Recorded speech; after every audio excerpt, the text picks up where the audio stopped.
Yes, welcome my dear students. जीवविज्ञान कक्षा 12 में एक बार आपका फिर से स्वागत है। और अध्याय 6 we are discuss molecular basis of inheritance यानी वंशागत के आणविक आधार। इस पार्ट को हम लोग डिस्कस कर रहे थे और आज हम लोग पॉलीन्यूक्लियोटाइड की चेन बना के दो पॉलीन्यूक्लियोटाइड चेन को आपस में जोड़ के हाइड्रोजन बंध के द्वारा, तो यानी डीएनए हेलिक्स की स्ट्रक्चर यहाँ तक हम लोगों ने कवर कर लिया था। आज हम डिस्कस करेंगे कि किस प्रकार से डीएनए जो होता है वो हिस्टोन प्रोटीन के ऊपर लिपटता है और पूरा जो होता डीएनए होता है जो इतना लंबा सा होता है वो जब हिस्टोन प्रोटीन के ऊपर ये कॉइल्ड होता है तो बहुत छोटा सा शेप लेता है। तो ये किस प्रकार से पैकेजिंग होती है डीएनए की, ये सारी चीज़ें हम डिस्कस करेंगे। तो उसके पहले जस्ट एक मोटिवेशन लाइन, उसके बाद फिर आगे बढ़ते हैं।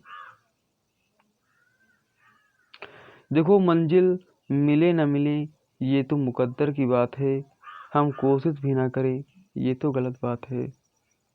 तो आप कोशिश ज़रूर करिए, मंजिल आपको आई से। और मेरा ये सदैव का मानना रहा है कि यदि आप मेहनत करते हो सही डायरेक्शन में तो यार ऐसा कोई काम नहीं है जो आपका ना हो। चलिए देखते हैं फिलहाल आगे। हम लोग आज जैसा कि हम बता चुके हैं कि डीएनए कुंडली का जो पैकेजिंग है यानी कैसे वो पैक्ड होता है उसकी बात हम करेंगे। तो लगातार दो क्षार युग्म के बीच की दूरी जो होती है वो 0.34 नैनोमीटर होती है, जैसे कि हम बता चुके हैं।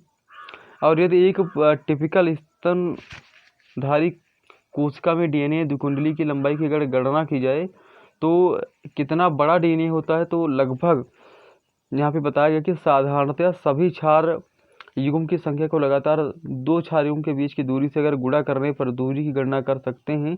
वह 6.6 × 10 क्षार युग्म यानी मीटर प्रति क्षार युग्म की मतलब इतना 0.34 × 10⁻⁹ मीटर प्रति क्षार युग्म की जाए तो यह लगभग 2.2 मीटर के बराबर होगी। इतना लंबा हमारा डीएनए होता है, पर इतना लंबा होने के बावजूद भी ये कॉइल्ड हो जाता है, इस वजह से बहुत ही कम नज़र आता है। यह लंबाई प्रारूपी केंद्र की लंबाई चौड़ाई लगभग 10⁻⁶ मीटर से काफ़ी अधिक है। इस तरह एक लंबा बहुलक एक कोशिका में कैसे पैक्ड हो जाता है, मतलब लगभग 2.2 मीटर के बराबर हमारा डीएनए जो होता है एक सिंगल कोशिका के अंदर कैसे पैक्ड हो जाता है, ये सोचने वाली बात है। तो इन्होंने एक फिलहाल एग्जाम्पल दिया है कि यदि ई कोलाई इस्केरिसिया कोलाई की अगर डीएनए की बात करें तो उसकी लंबाई 1.36 मिलीमीटर है। तो क्या आप ई कोलाई में क्षार युग्मकों की संख्या की गणना कर सकते हैं? जैसे आपको लंबाई दे दी गई डीएनए की तो आप बेस पेयर की संख्या ज्ञात कर सकते हो। तो यस, ऑफकोर्स कर सकते हो, क्योंकि हमको पता है दो बेस पेयर के बीच की दूरी 0.34 नैनोमीटर है। तो अगर इसकी दूरी हमको, इसमें सबसे पहले हमको बेस पेयर निकालने पड़ेंगे, है ना, डिवाइड करके। तो आप डिवाइड करके बेस पेयर निकालोगे, यानी आप कैलकुलेट कर सकते हो।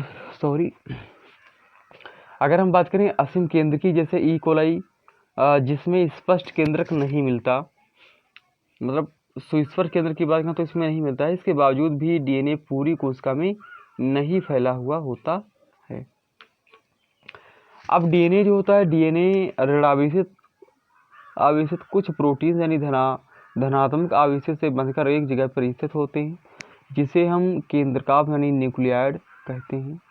जब आप सेलुलर स्ट्रक्चर की बात करते हैं तो वहाँ पे आपको न्यूक्लियाइड देखने को मिलता है। न्यूक्लियाइड में डीएनए बड़े लूपों में व्यवस्थित होता है और जो प्रोटीन से जुड़े हुए होते हैं।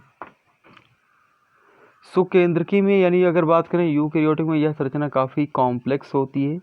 धनात्मक आवेशित क्षारीय प्रोटीन का समूह होता है जिसको हम हिस्टोन प्रोटीन कहते हैं। इस प्रोटीन का आवेशित जो पार्ट होता है वो आवेशित पार श्रृंखला में स्थित अमीनो अम्लों की बहुलता पर निर्भर करता है। हिस्टोन में क्षारीय अमीनो अम्ल लाइसिन व अर्जिनिन अधिक मात्रा में मिलते हैं और ये दोनों अमीनो अम्ल की जो साइड चेन होती हैं उस पर धनात्मक आवेश होता है। हिस्टोन व्यवस्थित होकर 8 हिस्टोन अणुओं के एक जो होती इकाई यानी यूनिट बनाती हैं, जिसको हम हिस्टोन ऑक्टामर कोर कहते हैं। जिसको हम क्या कहते हैं? ऑक्टामर कोर कहते हैं। धनात्मक आवेशित हिस्टोन आज तक चारों तरफ से ऋणात्मक आवेशित डीएनए से सटा होता है जिसको हम न्यूक्लियोसोम कहते हैं। एक प्रारूपी न्यूक्लियोसोम 200 बेस पेयर की डीएनए कुंडली होती है। केंद्रक में मिलने वाली एक संरचना जिस पर, अब समझा देते हैं ये सारी कहानी एक्चुअली हो क्या रही है। तो यार ये कहानी ये बता रहे हैं कि जैसे एक इस प्रकार से एक हम बात करते हैं हिस्टोन प्रोटीन के बारे में। तो इसमें इसके एक ये मालिक्यूल, एक ये मालिक्यूल। तो यहाँ पे एक्चुअली ये H1, ये H2A और ये H2B और यहाँ पे H3, इसके दो मालिक्यूल होते हैं। उसके ऊपर एक H प्रोटीन होती है जो सीलिंग प्रोटीन का काम करती। तो ये वाली स्ट्रक्चर जो होती है ऑक्टामर कोर कहलाती है, जिसके ऊपर डीएनए जो है उस जो डीएनए डबल हेलिक्स है वो इसके ऊपर कॉइल यानी लिपटता है। कितना लिपटता है? तो वो ढाई जो बेस पेयर का होता है वो 2/1/2 इतना जो है लिपटता है। और इस प्रकार की जो स्ट्रक्चर होती है जिसको हम न्यूक्लियोसोम नाम देते हैं। न्यूक्लियोसोम्स एक के बाद एक मिलते हैं और उसको हम क्रोमेटिन कहते हैं। जो केंद्रक में अगर उसको इस क्रोमेटिन को आप यदि रंगोगे यानी इसकी स्टेनिंग जब आप करोगे, किसकी यही जो न्यूक्लियोसोम है, न्यूक्लियोसोम की स्ट्रक्चर बताया था कि ये हिस्टोन प्रोटीन के मिलने से बनता है। हिस्टोन प्रोटीन में H1 और H2A H2B के दो मालिक्यूल होते हैं। फिर H3, उसके ऊपर एक सीलिंग प्रोटीन होती है H, वो काम करती है। ये पूरी स्ट्रक्चर ऑक्टामर कोर कहलाती है। और ऑक्टामर कोर के ऊपर जब डीएनए लिपटता है तो एक स्ट्रक्चर बनती है जिसको हम न्यूक्लियोसोम कहते हैं।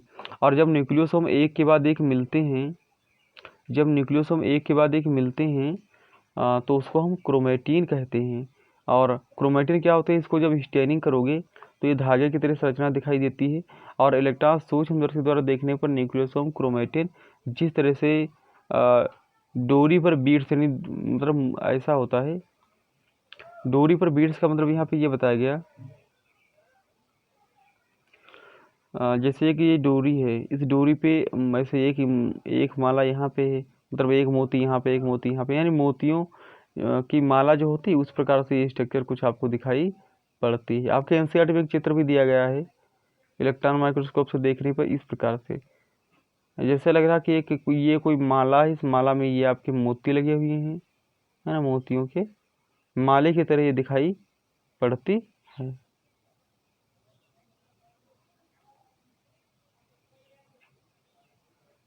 तो ये जो आपका चित्र दिया, चित्र 6.4 इसमें इसको आप देख सकते हो। तो आपको बिल्कुल डोरी पर बीड्स यानी मोतियों की माले की तरह आपको संरचना देखने को मिल जाएगी।